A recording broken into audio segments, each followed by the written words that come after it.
تفسیر القرآن۔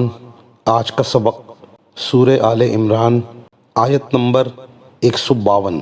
اعوذ باللہ من الشیطان الرجیم، بسم اللہ الرحمن الرحیم۔ وَلَقَدْ صَدَقَكُمُ اللَّهُ وَعْدَهُ إِذْ تَحُسُّونَهُم بِإِذْنِهِ حَتَّى إِذَا فَشِلْتُمْ وَتَنَازَعْتُمْ فِي الْأَمْرِ وَعَصَيْتُمْ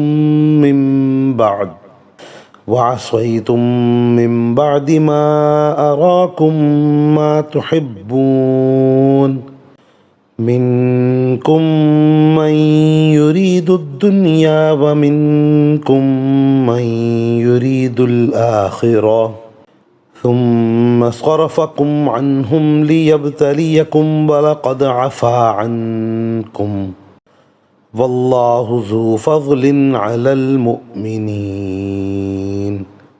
ترجمہ: اور اللہ نے یقیناً اس وقت اپنا وعدہ پورا کر دیا تھا جب تم دشمنوں کو اسی کے حکم سے قتل کر رہے تھے، اور یہاں تک کہ جب تم نے کمزوری دکھائی اور حکم کے بارے میں باہم اختلاف کیا، اور جب اللہ نے تمہاری پسندیدہ چیز تمہیں دکھائی تو تم نے اپنے امیر کا کہنا نہیں مانا۔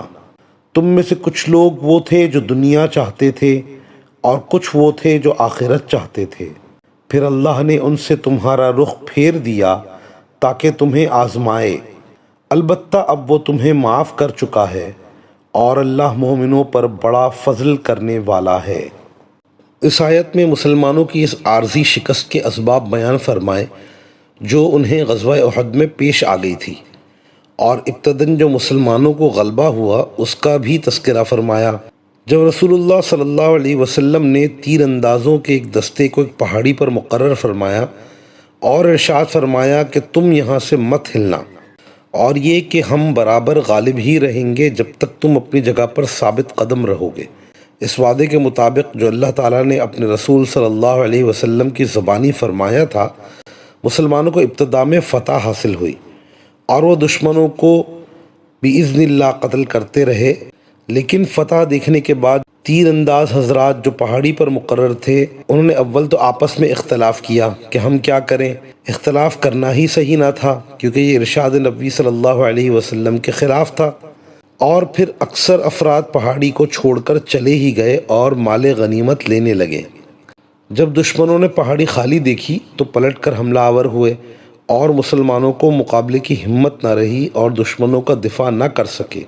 اس آیت میں اللہ رب العزت نے اس تمام واقعہ کو بیان فرمایا، ساتھ یہ بھی فرمایا کہ اس میں تمہاری آزمائش مقصود تھی، ساتھ ہی معافی کا اعلان بھی فرما دیا۔